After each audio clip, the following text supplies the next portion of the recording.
Sin peros. Un momento de compartir, aprender y disfrutar. Espera lo inesperado con la licenciada Susana Rasinski.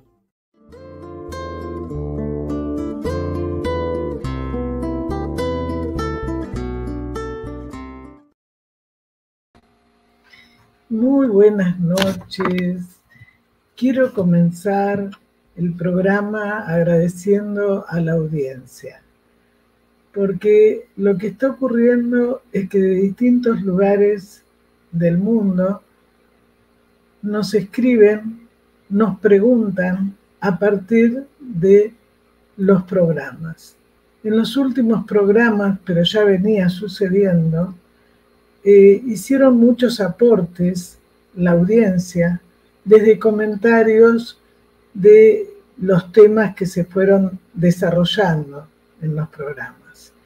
Entonces los entrevistados tienen la gentileza de poder ampliar, contestar, como lo ha hecho Jorge Schneiderman, como lo ha hecho Liliana de Nicola y como lo ha hecho también Abel Feinstein, donde una colega de Israel comentó ciertos aspectos y situaciones que se están desarrollando en Israel con respecto a la discriminación, a todo el tema del racismo, y muy gentilmente Abel, como tantos entrevistados, contestan y amplían. Y me parece fundamental este intercambio que hay, que lo hacemos todos con mucho esfuerzo, porque realmente es así, entre la producción, la publicidad, y bueno, hago lo mejor que puedo, los entrevistados y ustedes que nos escuchan. Así que les agradezco muchísimo, porque justamente cuando me interesó hacer el programa fue divulgar el psicoanálisis y cómo se está trabajando en este momento en muchos lugares del mundo que se desconocen, que no es solo las paredes del consultorio. Y le doy la bienvenida hoy a un compañero, a un colega, un estudioso, un escritor de Sándor Ferenczi, que es el doctor Luis Martín Cabré, de nuestra querida España. Bienvenido, Luis.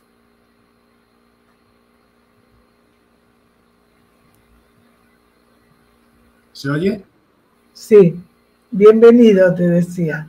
¿Me escuchás? Sí, perfecto. Bueno, Luis hoy va a hablar sobre un tema muy actual que tiene que ver con el abuso y la desmentida.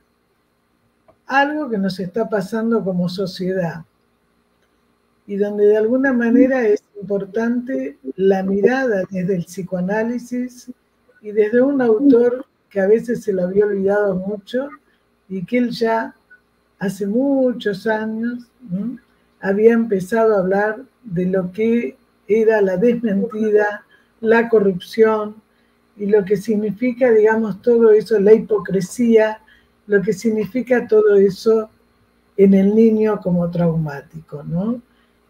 Sándor Ferenczi extiende la idea del trauma más allá de la escena sexual y considera la desmentida, la mentira y la hipocresía del adulto hacia el niño como una poderosa fuerza traumática.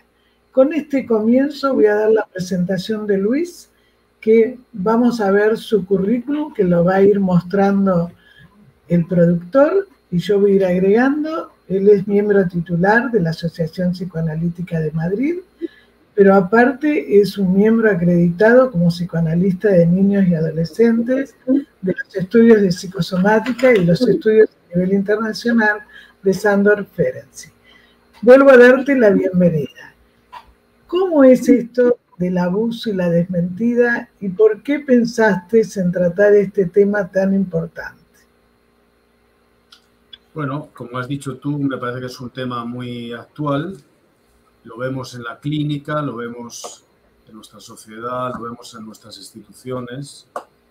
Y bueno, voy a tratar de darle un sentido y una consistencia teórica para poder compartirlo con todos vosotros y con toda la audiencia. de este interesante programa que habéis organizado, que ojalá estuviera en muchas partes, ¿eh? Porque gracias a programas así yo creo que se consigue transmitir lo que es el pensamiento psicoanalítico de una manera bastante ejemplar. Entonces, si estás de acuerdo, comienzo. Sí, todo tuyo.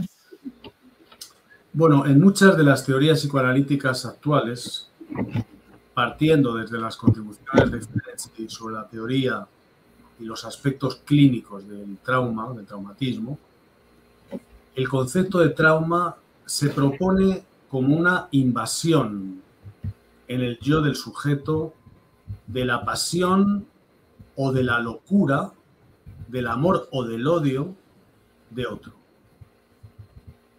Ferenczi desarrolló su tesis y su teoría sobre el trauma partiendo de su experiencia clínica sobre los casos límites en sus últimas obras y sobre todo en su conocido trabajo La confusión de lenguas entre los adultos y el niño, que leyó a pesar de la oposición que le hicieron Brill, Jones y el propio Freud en el Congreso de Wiesbaden, que se celebró el 4 de septiembre de 1932. En Confusión de lenguas, Ferenczi, y esto es muy importante, atribuía a los objetos externos un rol determinante en la estructuración del funcionamiento mental del niño y ponía el acento en dos conceptos básicos. Por un lado, los procesos de identificación y por otro, el de la escisión del yo. Ampliando el concepto de seducción, tal y como había sido teorizada hasta ese momento por Freud, Ferenczi habría una evolución teórica considerable proponiendo la etiología traumática como el resultado de una violación psíquica del niño por parte de un adulto, de una confusión de lenguas entre ellos y sobre todo del desmentido. Nosotros en castellano decimos, en España decimos más desmentido que desmentida, ¿no? Pero es igual, es la palabra Verleumdung en alemán, por parte del adulto de la desesperación del niño. Cuando el lenguaje de la pasión de un adulto, que maniobra inconscientemente el erotismo, tanto del amor como del odio, se choca violentamente contra el lenguaje de la ternura del niño, descalificando y desmintiendo y censurando el pensamiento y los afectos del niño que había depositado toda su confianza en el adulto, tiene lugar un trauma que genera no solo miedo, desilusión y dolor, sino sobre todo conduce inevitablemente a una escisión, a un splitting. Además, que lo vas a seguir desarrollando y que me pareció muy importante esto, para entender cómo esto bloquea la posibilidad de simbolización, de representación en el niño, y que justamente leyendo un poco todo esto por el programa, una paciente que llega siendo abusada varias veces, con una madre que desmiente totalmente la realidad, su hermana también fue abusada, su hermano también, y entonces ella me dice, mi mamá me trataba como una retardada mental, y frente a los médicos también. Entonces yo ahora no quiero ir más con ella, porque me doy cuenta que yo no soy ninguna retardada.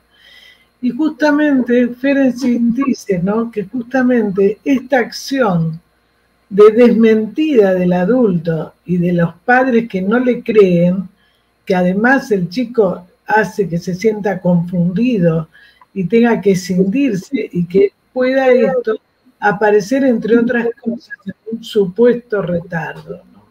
Por eso es tan importante el tema, porque hoy en día, Luis, acá en las escuelas, hay muchísimos chicos que están en las escuelas especiales, diferenciadas en España también, por causas emocionales, pero no por retardo genético o por lo que fuera, ¿no? Te seguimos escuchando a vos. Sí, pero luego podemos dialogar. Sí, sí. Mientras en la escisión, en el pensamiento de Freud, una parte del yo acepta la realidad y la otra la desmiente, en el pensamiento de Ferenczi, una parte del yo muere y la otra vive, pero desprovista de afectos, quedando al margen de la propia existencia, como si fuera vivida por otra persona. El trauma infantil puede generar no solo una escisión, también una fragmentación, una atomización, una autotomía, que quiere decir automutilación, que lleva implícitamente la amputación de una parte de sí mismo. Además, Ferenczi nos muestra precisamente con este concepto muy importante de autotomía, que el sujeto muere a través de la escisión. No siente más dolor porque no existe. Es más, dice Ferenczi, no se preocupa más de su respiración, del corazón, ni en general de conservar la vida, sino que más bien considera con interés la propia destrucción o mutilación como si no fuera más él mismo y esas penas fueran en realidad infligidas a otra persona. La psique se defiende con su propia autodestrucción o con la destrucción de quien ofrece ayuda o afecto. Piensa en un momento en una persona que ha podido ser torturada.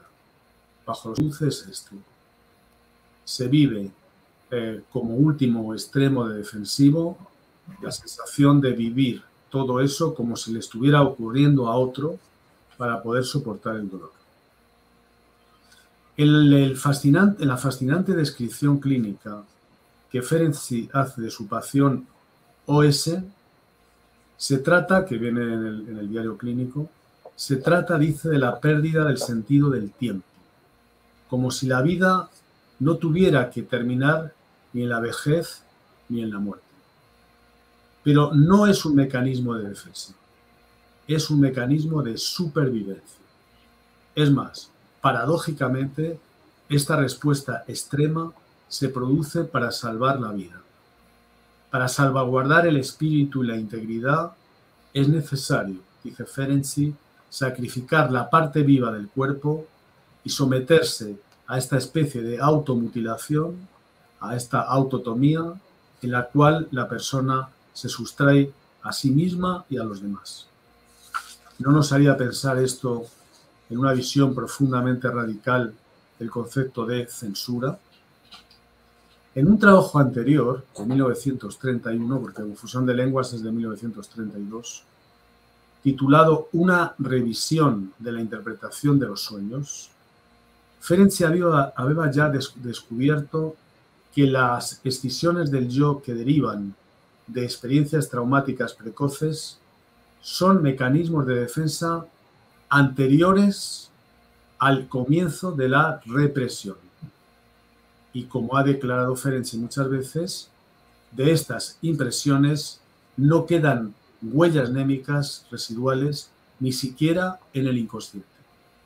Este es un concepto muy interesante que describió muy bien Mauro Mancha en Italia y que tiene que ver con el concepto del inconsciente no reprimido, que son huellas anteriores a la instauración del mecanismo de la represión.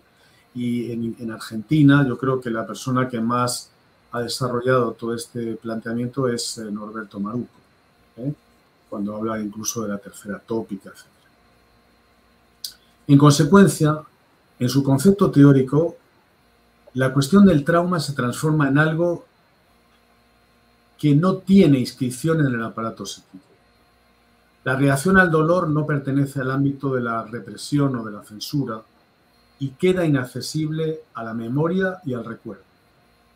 Desde esta ¿Qué es lo que nosotros, perdóname, a veces algunos autores hablan de lo clivado, de lo congelado, y cómo a veces te dice, cómo no lo dice, y después de 20, 30 años aparece en algún momento, ¿no? Y cómo se vuelve a repetir, y cómo muchos padres que han sido abusados te dicen, ¿cómo no me di cuenta que estaban abusando de mi hijo? Todo el tema de identificación que lo trabaja tan bien Ferenczi y otros autores. Claro, la identificación con el agresor. Bueno, Exactamente. O sea que desde esta perspectiva, y esto es importante, quiero enfatizarlo, el trauma se presenta, no se representa. Y es más, su presencia... Es fundamental eso, Luis. Sí, yo creo que sí. Y su presencia no pertenece a ningún presente. Destruye incluso el presente en el que parece introducirse. Es un presente sin presencia, un presente loco, en el cual el sujeto sale del tiempo tratando de situar su sufrimiento imposible en una gran unidad temporal. Se trata de un presente sin fin, inagotable, pero al mismo tiempo vacío. Ferenczi inscribe su teoría del trauma en la dimensión de un presente que queda fuera, por tanto, de la temporalidad histórica. A diferencia del presente histórico, que establece una presencia y una identidad, en el presente traumático todo se disuelve. No hay ni sujeto ni oposición entre sujeto y objeto. Lo que Ferenczi nos sugiere es que algo que tiene que ver con la muerte, algo que tampoco es representable para Freud, está en juego en la dinámica, en el tiempo del trauma, que es en realidad un proceso de disolución que va en la dirección de una disolución total, es decir, de la muerte. Pero más que a la muerte, que en realidad pone un límite, lo que señala Ferenczi es más bien el estar muriendo continuamente en un tiempo en el que nada comienza. El tiempo se momifica y, actuando como un tejido muerto, evita y paraliza la función de la precu. Por eso el trauma tiene una dimensión tan dramática y tan desgarradora. Yo te pediría... Sino el estarse muriendo constantemente. Yo te pediría, porque hay gente que por ahí no es analista, que después pongas algún ejemplo, porque es muy importante. Cuando Ferenczi habla justamente de lo traumático, constitucional y necesario, y la diferencia cuando está lo desmentido. Y lo que recién hablaba Luis, ¿no? Los distintos momentos, ¿qué diferencia hay con el tiempo? ¿No? Esto que acabas de explicar, que me parece muy importante. Pero después, si querés, con algún ejemplo... Ahora voy a poner un ejemplo concretamente de Ferenczi, que lo va a explicar muy bien. O sea que, puesto ante la imposibilidad de ser representado, el cuerpo se convierte en el único destinatario de la memoria traumática. El recuerdo, comprimido dentro del cuerpo, le transforma en un esclavo del rol de portavoz y de mártir de una palabra que ha perdido su voz.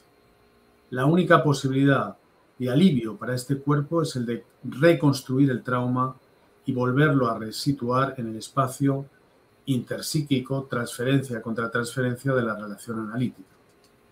¿Pero cómo? ¿A través de qué instrumento terapéutico? En el trabajo clínico, nosotros analistas nos confrontamos habitualmente con el sufrimiento de nuestros pacientes. Pero Ferenczi, cuando afronta la dinámica del trauma, se refiere no a un sufrimiento soportable, sino a un sufrimiento desconocido, que pierde su medida y que por eso no puede ser ni entendido ni contenido.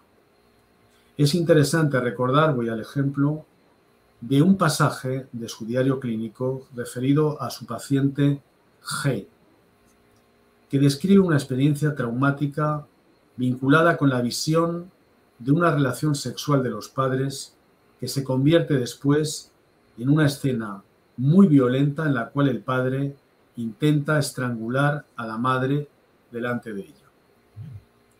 Y dice la paciente: nadie piensa en mí.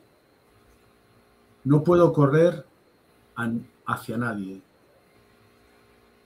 Solamente puedo fiarme de mí misma.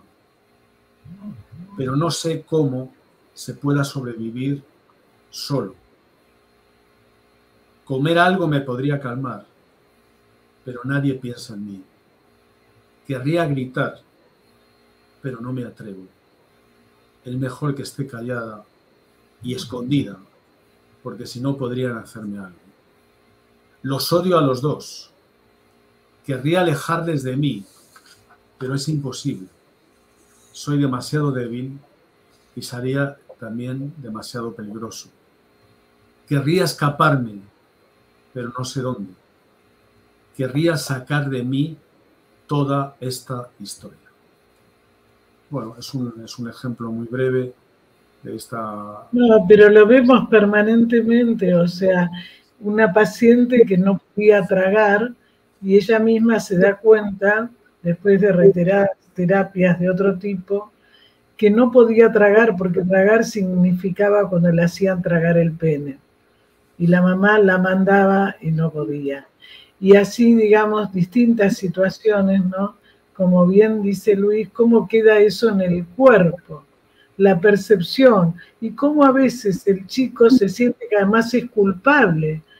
Otro caso de un chico que a los 5 años, cuando volvía del jardín, la mamá le seguía dando la mamadera. Después de mucho tiempo de terapia, me dice, pero a mí me gustaba, Susana, yo tenía también la culpa, no solo mi mamá. Entonces, esto que dice Ferenczi muy bien, ¿no? Cuando los adultos, supuestos adultos, no les creen, ¿no? Es una idea, encima les hacen sentir la confusión y la culpa. Y como el caso que vos planteás, el miedo a hablar, ¿no? Que también lo que no se pone en palabras, por supuesto, se pone en el cuerpo, ¿no? O en el acting, ¿no? De diferentes maneras, ¿no?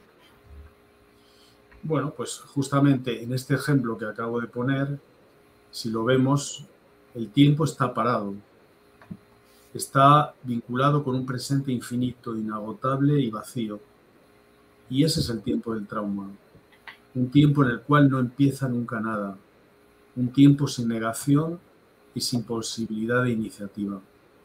Y es precisamente el trauma, siempre único e inédito, el que interrumpe la continuidad del tiempo y el que introduce lo irrepresentable en una cadena de representaciones y como un relámpago deja entrever la muerte. Se trata de una dinámica mental muy particular en la cual las necesidades del adulto prevalecen sobre las del niño, que no solo no es reconocido como sujeto, sino que es incluso objeto de desmentida, el propio niño. Esta desmentida tiene consecuencias esenciales sobre la manera, sobre el mundo afectivo y sobre los procesos de pensamiento. Dicho en otros términos, la verdadera violación psíquica viene determinada por el ejercicio abusivo de una violencia y de un poder que paraliza el pensamiento y que niega el propio deseo y toda la alteridad. El trauma traduce de esta manera la ausencia de una respuesta adecuada del objeto ante una situación de inermidad que fragmenta y mutila para siempre al yo del niño, manteniéndole en un estado traumático permanente y una sensación de inermidad primaria, que sería lo que llama Freud la Hilflosigkeit, que durante toda la vida se reactiva en la mínima ocasión, eso que decías tú antes, incluyendo obviamente la propia situación analítica. Quiero decir una cosa que es el núcleo del verdadero escándalo que produjo este texto de Ferenczi, por lo cual no querían que lo leyera en el Congreso de Wiesbaden.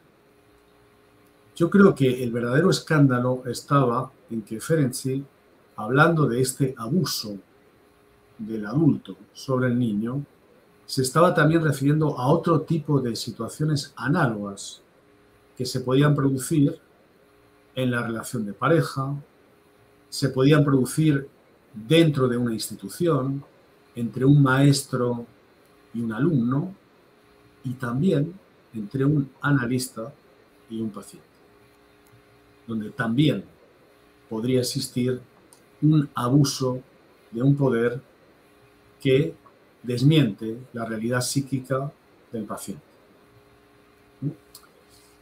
Querría, llegando a este punto, subrayar que uno de los aspectos centrales de las aportaciones de Ferenczi sobre el trauma es el de enfatizar que el cambio de vértice que se produce en la teoría del trauma, en el sentido de considerar que el trauma no se deriva fundamentalmente de un evento de naturaleza sexual o de una intromisión forzada por el lenguaje de la pasión de un adulto en el lenguaje de la ternura de un niño, ni siquiera en la violación psíquica que produce el agresor sobre la víctima. La cuestión es más sutil. Se trata de una experiencia con el objeto en el cual lo más importante no es lo que ha pasado, sino lo que no ha pasado. Y lo más importante no es lo que ha ocurrido, sino lo que no ha ocurrido. Es decir, se trata de una experiencia dolorosa, negativa, que implica una autoescisión narcisista que transforma brutalmente la relación de objeto en una relación narcisista.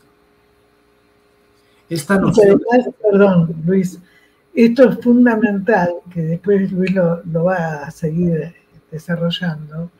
¿Cómo se ve esto en las relaciones de pareja? En las relaciones, como vos dijiste, entre el docente y el niño. O sea, cómo se proyecta todo el tema de las identificaciones. Claro, por ejemplo, el famoso ejemplo del pederasta que intenta abusar de un niño bajo los hábitos de un sacerdote o de un miembro religioso, por ejemplo. Después del abuso está, y todo esto ha sido por culpa tuya.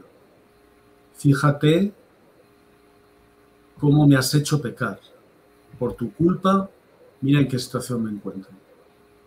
Con lo cual, la culpa del adulto es introyectada masivamente en el niño, que no solamente es objeto de abuso, sino que tiene que cargar con la introyección del sentimiento de culpa del que ha abusado de él, lo cual aumenta todavía más el volumen devastador que tienen muchas veces las experiencias traumáticas.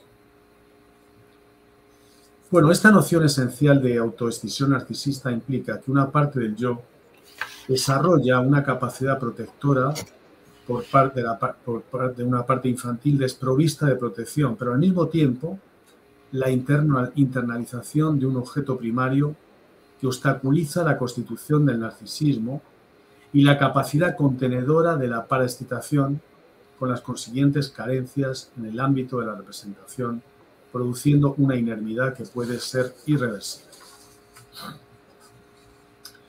Voy a ir ahora a una consideración que yo denominaría cambios en la práctica clínica contemporánea.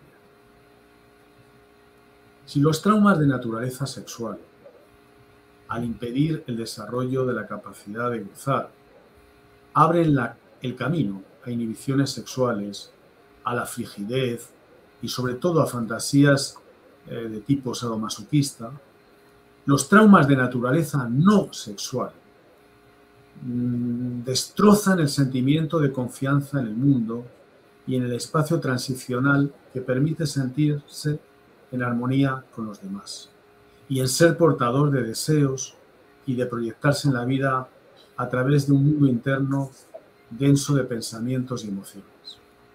Cuando un niño se siente sistemáticamente desmentido y negado en sus pensamientos y en sus cualidades personales, su mundo emocional y afectivo sufre y se desmorona en su totalidad. Debe conciliar su aspiración y sus expectativas de unos padres suficientemente buenos con el desmentido de una realidad de no haber encontrado reconocimiento a su amor.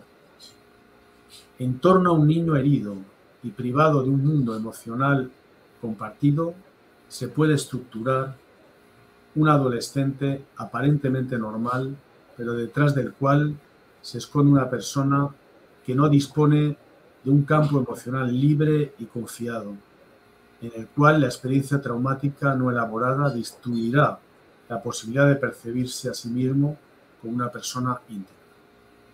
Y he aquí el comienzo, tal vez, de una posible estructura o dinámica perversa. Que cada vez vemos más en el mundo en que vivimos, ¿no? Porque no se los escucha, se desmiente a los jóvenes, la pandemia también ayudó, que hubo muchos años, ¿no? Que no, entonces vemos cada vez más perversión, que además es como que se va naturalizando.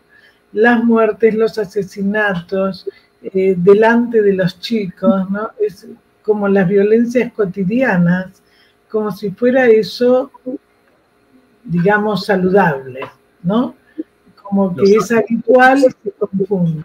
Las autolesiones, la violencia, el bullying, las situaciones de sumisión, el maltrato hacia las personas de sexo contrario, el maltrato doméstico, el maltrato con las personas de otra raza. Es decir, es incontables las situaciones en las cuales nos encontramos con un origen de esas situaciones perversas que a lo mejor habría que tramitarlo en una situación traumática mucho más anterior. Estamos muy lejos de alcanzar a unificar y a integrar todos los parámetros que se abren en la teoría psicoanalítica a partir del desafío que representa la experiencia clínica con pacientes traumatizados que desarrollan actitudes, mecanismos y una organización de las emociones y de los sentimientos de tipo perverso, psicótico o melancólico.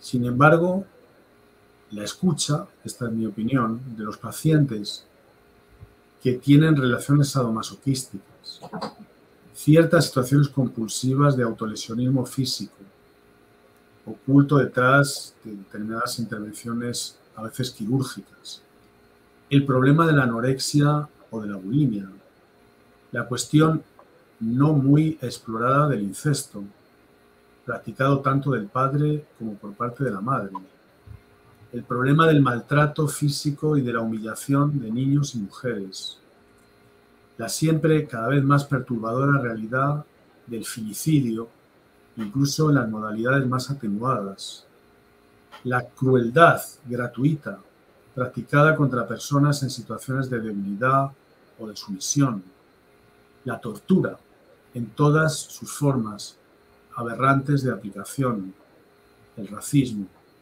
la xenofobia, la práctica arbitraria y frívola de prescribir operaciones quirúrgicas, sin motivo alguno, sin una necesaria exploración psíquica previa, la guerra, el odio y tal vez la constatación de estar viviendo en un mundo cultural que no está dispuesto a renunciar a una sola pulsión, nos obliga a preguntarnos como psicoanalistas qué experiencias lacerantes se han acumulado de tal manera que han generado tanta violencia y tanta destrucción.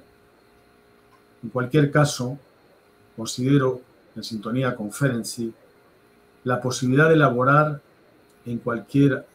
la posibilidad de elaborar en cualquiera de sus dimensiones el dolor que se deriva de una experiencia traumática precoz y de las consiguientes dinámicas melancólicas es la reconstrucción de un objeto nuevo interno capaz de permitir al paciente la posibilidad de una nueva relación y de un nuevo comienzo, como defendía Balint, que subrayó la importancia de la repetición en el transfer de estos estados límites de impotencia, de dolor y de desesperación.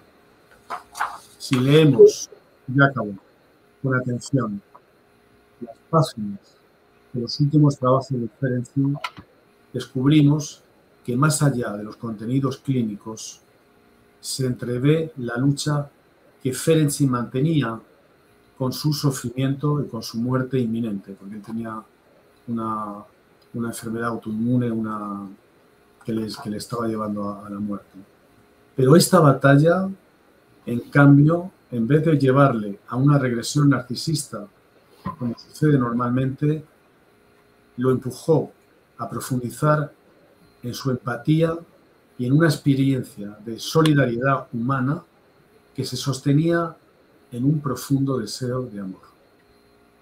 Por otro lado, la confrontación que Ferenc hizo con la culpa le condujo también a una reconciliación y a una investidura libidinal del universo que muestra un aspecto de la existencia humana que no está todavía suficientemente explorada por nosotros psicoanalistas.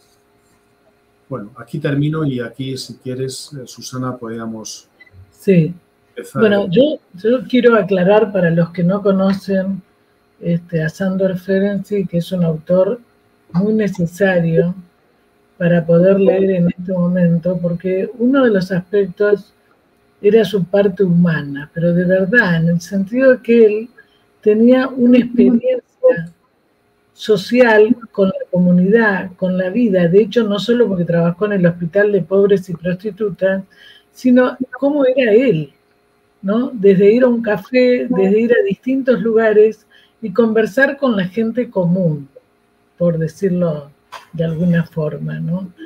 Entonces creo, yo estoy intentando divulgar también este autor, porque mucha gente joven no lo conoce, y donde uno dice tantos años que pasaron, y lo que tú acabas de decir, ¿no? ¿Cómo podemos ayudar?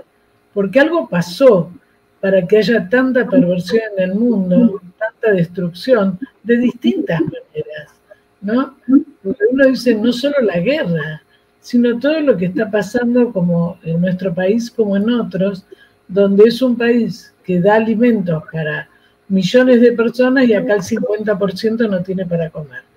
Entonces, ese tipo de cosas que a veces uno no puede hablar incluso con algunos colegas porque se cierran en la narrativa, ¿no? Y no se ve cómo esto influye en el desarrollo del ser humano.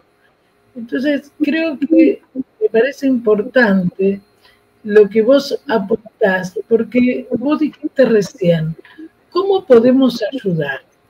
En darle un continente que no tuvo, un nuevo objeto. El tema es cómo también trabajan algunos colegas, cómo podemos nosotros trabajar con las instituciones también, que se ven sobrepasadas, como son todo tipo de institución, ¿no? Educativas, jurídicas y demás. ¿Cómo sería, según vos, cómo podríamos poder ayudar?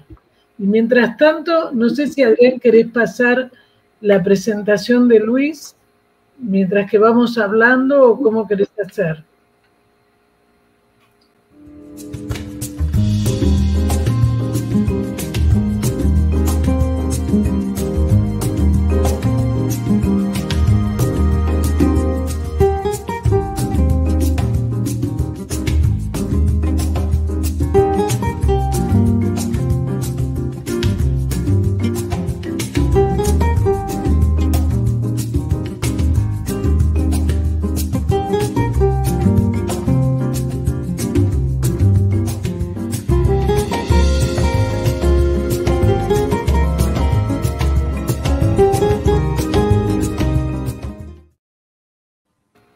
Bueno, algunas de las cosas que hace Luis, porque yo le dije que fuera breve, pero para que te conozcan.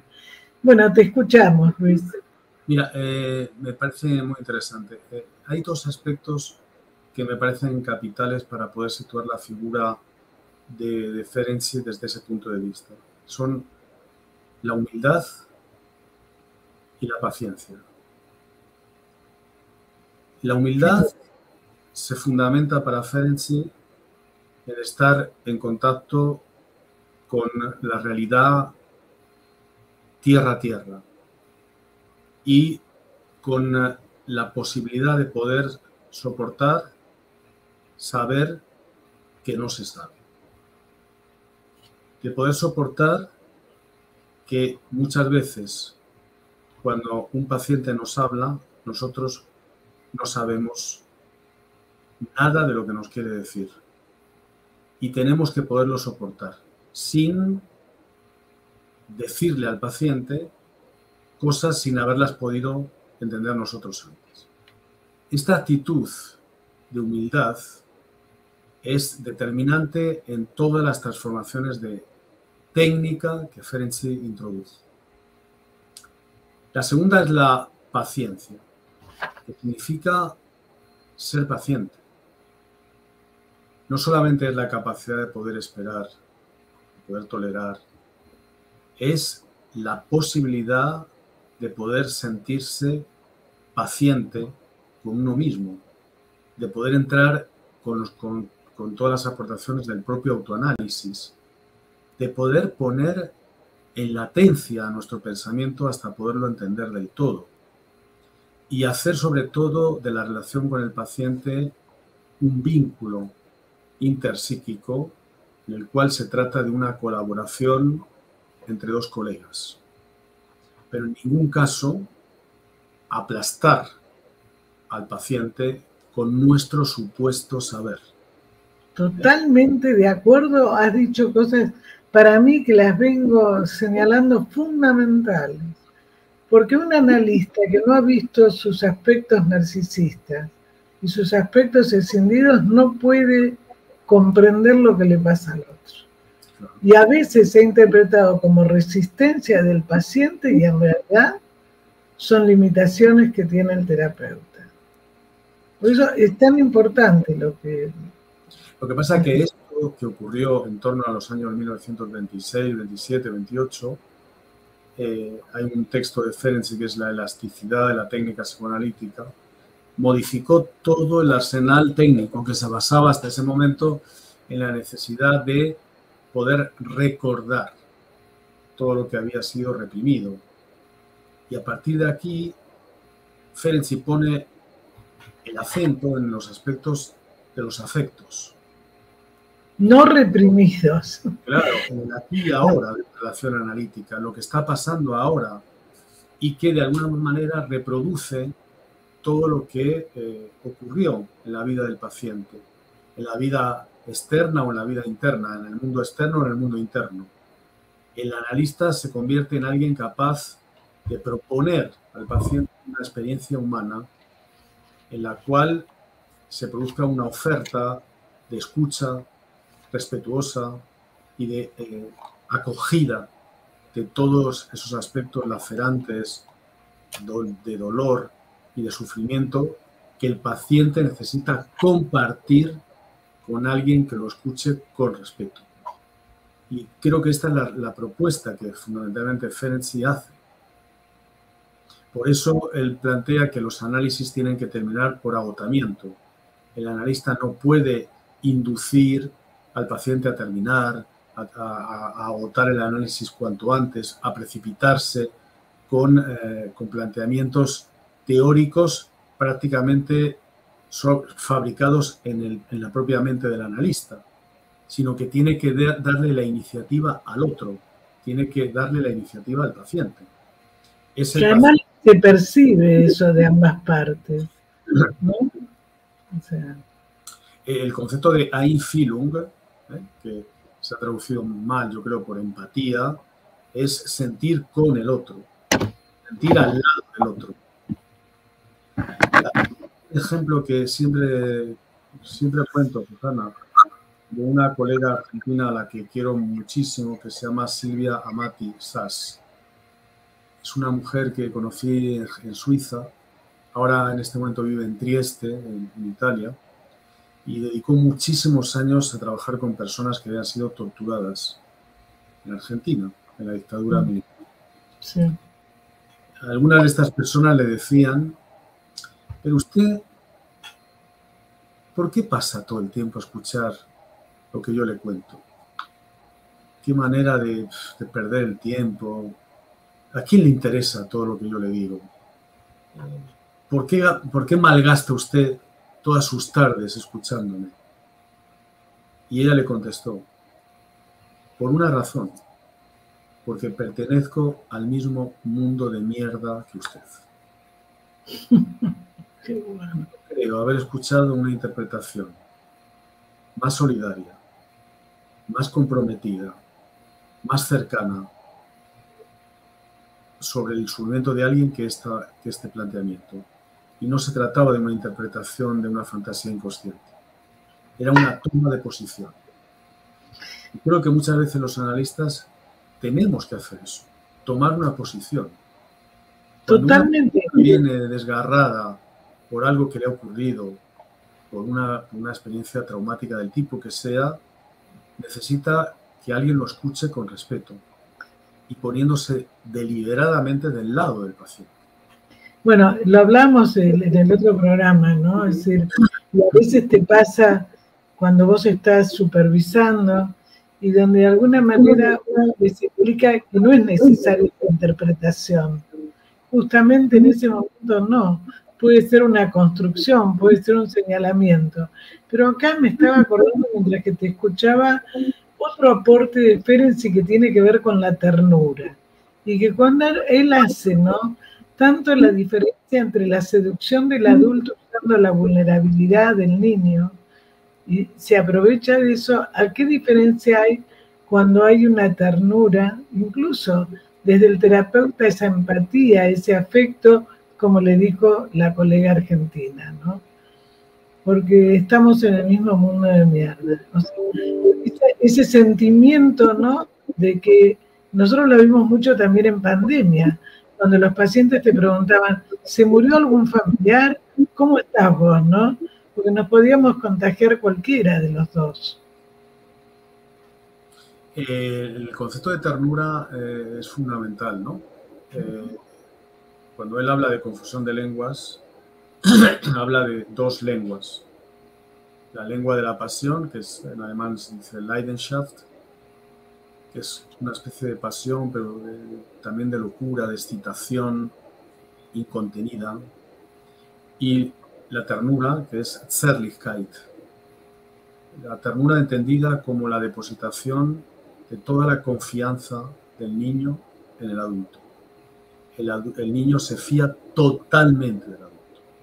Esa es la ternura. Confía totalmente en él.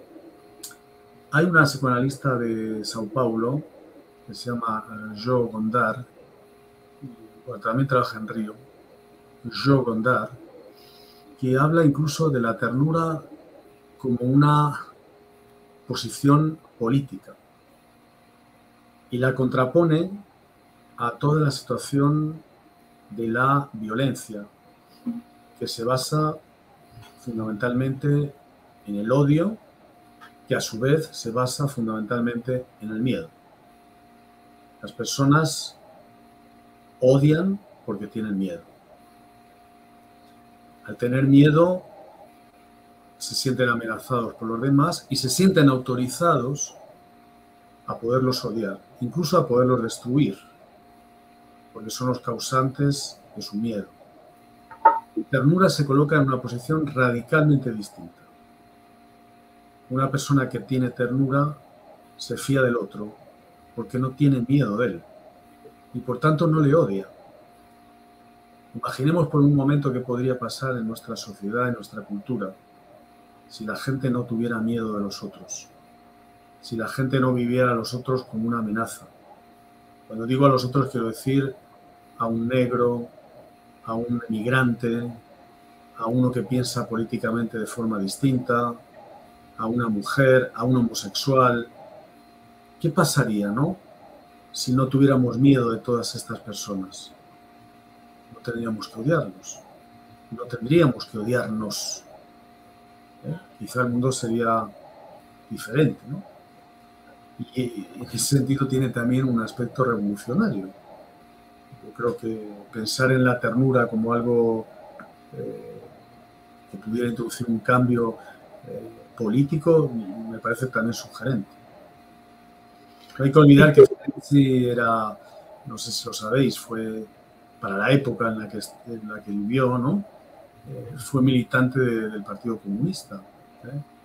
En el año 1918, que hubo un gobierno comunista en Hungría, él fue catedrático, tuvo una serie de cargos importantes, ¿no? Como siempre pasa, duró 3 telediarios, porque enseguida hubo un golpe de Estado, ¿no? De Bela Kun y se hizo una dictadura inmediatamente.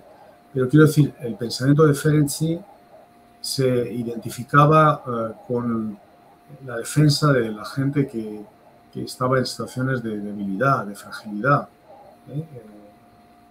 por la gente que trabajaba, por la gente que sufría, por las minorías, por las prostitutas, por los pacientes psicóticos, por las personas que estaban en los hospitales, por los enfermos, por los niños. Entonces, quiero decir, en este sentido, aparte de ser el mayor interlocutor que tuvo Freud nunca, porque fueron años y años de una correspondencia interminable, de una amistad muy, muy importante. Yo creo que eran dos amigos absolutamente profundos y entrañables, ¿no? Podemos pensar incluso en un diálogo entre Freud y Ferenczi absolutamente constructivo, donde cada obra de Freud se encanalaba con la siguiente de Ferenczi y viceversa. Hay un mosaico realmente fascinante, ¿no?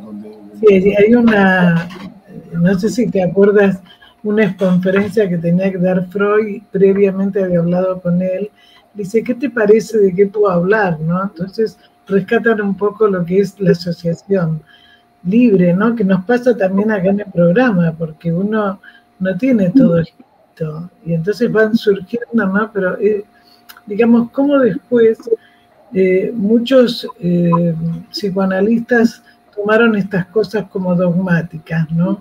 O Freud, o Ferenczi, no, ¿qué es lo que nos puede servir y seguir descubriendo en la práctica clínica? ¿Cómo podemos nosotros no perder el sentido social, antropológico, humanitario? Que es fundamental, porque esto es el otro, ¿no? Mira, Susana, a mí me gusta siempre hablar de Ferenczi no como un estandarte o como una bandera particularizada. Creo que es un analista que actúa como un altavoz del pensamiento de Freud. Yo creo que no hay más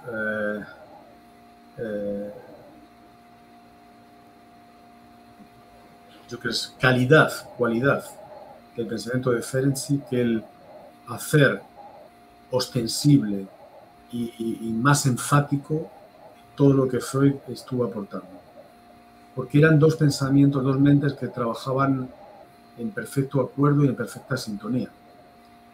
Todo este asunto de que se enfrentaron y tal, todo esto forma parte de un tema político, institucional, planteado con muy mala fe, con el objetivo de tergiversar una buena parte de la historia.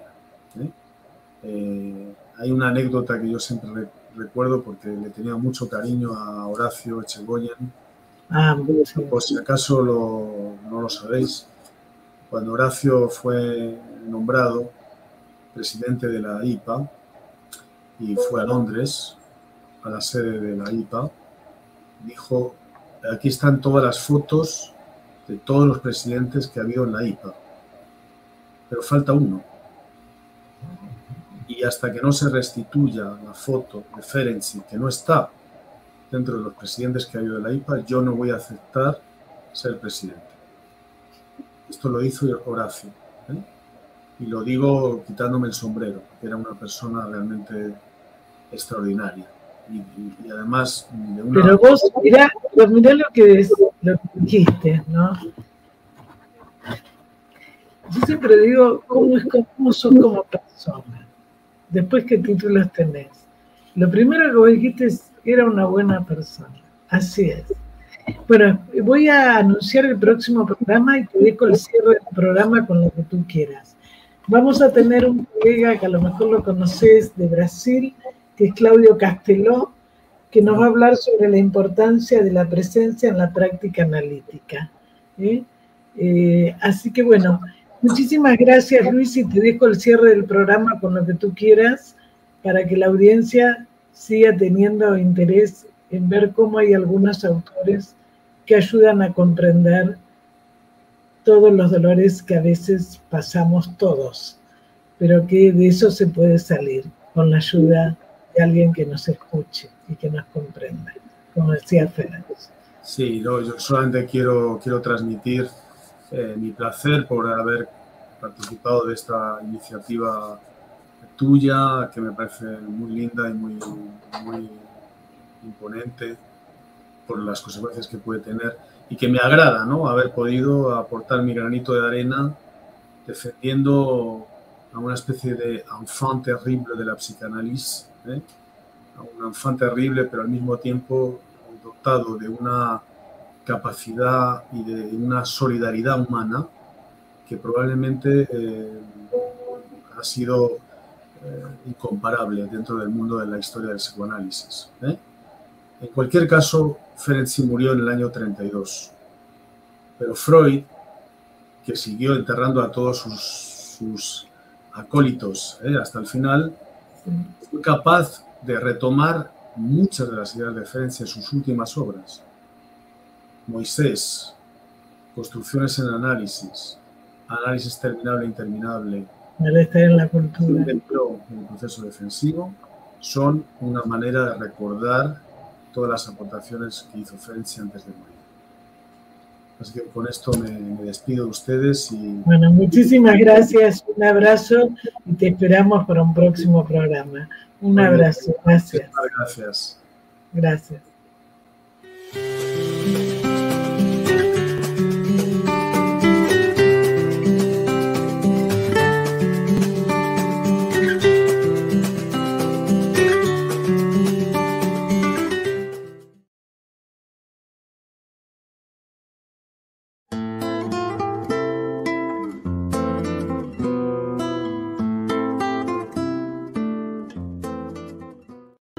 Sin peros.